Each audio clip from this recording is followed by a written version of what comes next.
konflik Rusia dan Ukraina kembali menjadi sorotan dunia.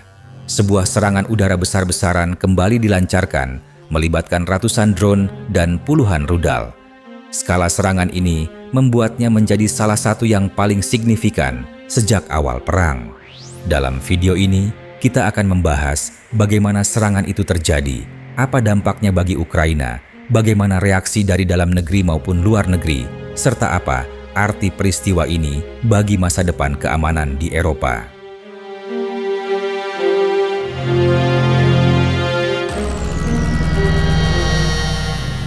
Serangan dilakukan dalam pola berlapis. Rusia menggunakan drone kamikaze dalam jumlah sangat besar, dipadukan dengan rudal balistik dan jelajah.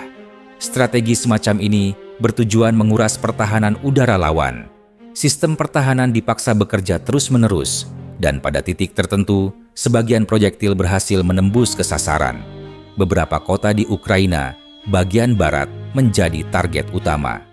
Puluhan rumah hancur, jaringan listrik terganggu, dan korban sipil dilaporkan. Yang menarik perhatian dunia adalah rusaknya sebuah pabrik elektronik milik perusahaan Amerika Serikat. Lokasi itu dikenal sebagai salah satu pusat produksi komponen teknologi. Kerusakannya dianggap simbolis karena memperlihatkan bagaimana fasilitas sipil internasional juga terancam di Ukraina. Pemerintah Ukraina menyebut bahwa serangan ini menargetkan moral masyarakat sekaligus mengganggu stabilitas ekonomi. Dari sisi Rusia, langkah ini dipandang sebagai upaya menunjukkan dominasi, bahwa mereka masih mampu melakukan operasi besar meski perang sudah berlangsung lama.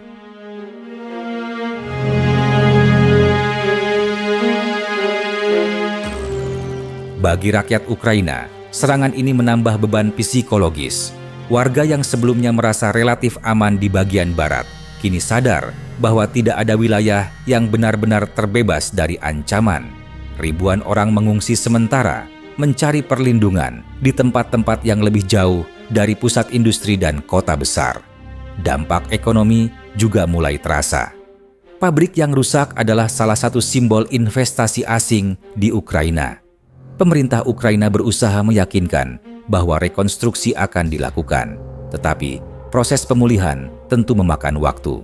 Dari sisi militer, serangan ini menguji kesiapan pertahanan udara Ukraina. Meskipun banyak proyektil berhasil dicegat, fakta bahwa beberapa target penting tetap terkena menunjukkan keterbatasan sistem pertahanan yang ada. Ukraina kembali menekankan bahwa mereka membutuhkan lebih banyak sistem canggih seperti Patriot atau SAMPT dari Sekutu Barat.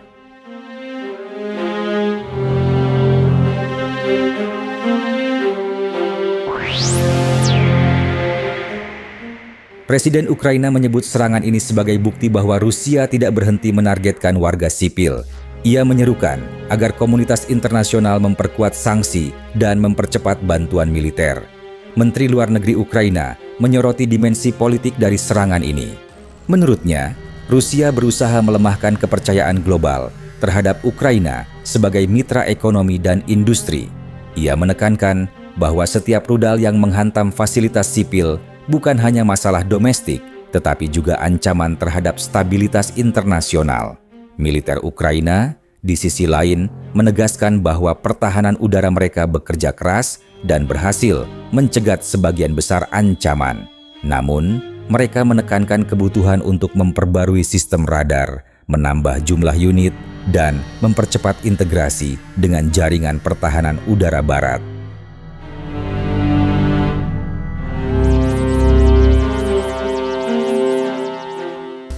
Washington mengecam serangan dan menegaskan dukungan terhadap Ukraina. Namun, ada tekanan politik di dalam negeri Amerika. Sebagian anggota parlemen meminta agar bantuan diprioritaskan pada sistem pertahanan, bukan bantuan ekonomi. NATO sendiri mengadakan pertemuan darurat membahas jaminan keamanan jangka panjang. Walau begitu, isu keanggotaan penuh Ukraina masih menjadi perdebatan. Pemimpin Eropa menekankan solidaritas, tetapi perbedaan pandangan terlihat jelas. Jerman menghadapi perdebatan internal. Sebagian pihak mendukung keterlibatan aktif, sebagian lain khawatir eskalasi akan menyeret Eropa ke dalam konflik langsung dengan Rusia. Rusia menegaskan bahwa pembicaraan mengenai jaminan keamanan Ukraina tidak bisa terjadi tanpa keterlibatan Moskow. Menteri Luar Negeri Rusia juga menekankan bahwa Cina seharusnya ikut dalam diskusi global mengenai keamanan Eropa. Dengan kata lain, Rusia ingin menunjukkan bahwa solusi apapun tidak bisa dilakukan secara sepihak oleh Barat.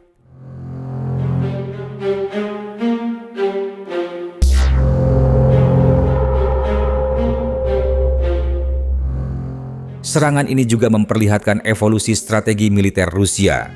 Penggunaan drone dalam jumlah besar menunjukkan bahwa perang modern semakin bergantung pada teknologi murah tapi efektif. Drone kamikaze bisa diproduksi dalam jumlah massal dengan biaya relatif rendah, tetapi tetap mampu merusak infrastruktur vital. Rudal yang digunakan sebagian adalah tipe lama, tetapi tetap berbahaya karena jumlahnya. Bagi pertahanan udara, tidak ada perbedaan besar apakah rudal itu modern atau tidak. Setiap proyektil tetap harus dicegat. Hal ini memaksa Ukraina menghabiskan amunisi yang mahal untuk menembak jatuh senjata yang mungkin harganya jauh lebih murah. Strategi menguras pertahanan ini diperkirakan akan terus digunakan Rusia dalam jangka panjang. Pertanyaannya, sampai kapan Ukraina dan sekutunya mampu mempertahankan ritme pertahanan semacam ini?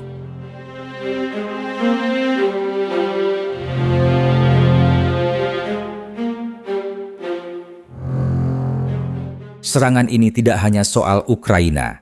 Bagi Eropa, setiap serangan besar menambah tekanan politik.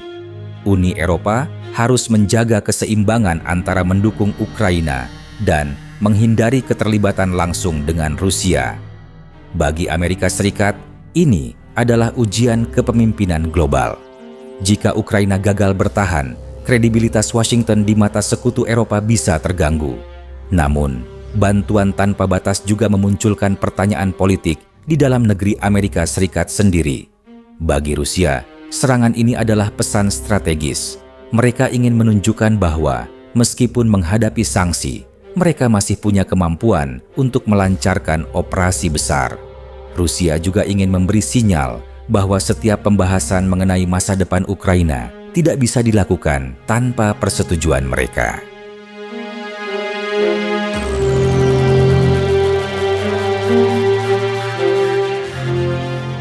Video ini dibuat untuk tujuan edukatif dan analisis semata. Kami tidak memihak pada pihak manapun, tidak mempromosikan kekerasan, dan tidak mendukung perang dalam bentuk apapun. Semua informasi yang disajikan bersumber dari laporan terbuka dan analisis geopolitik yang tersedia untuk publik. Tujuan kami adalah memberikan pemahaman yang seimbang tentang situasi global agar masyarakat dapat berpikir kritis dan bijak. Perdamaian, dialog, dan diplomasi adalah jalan terbaik untuk menyelesaikan konflik.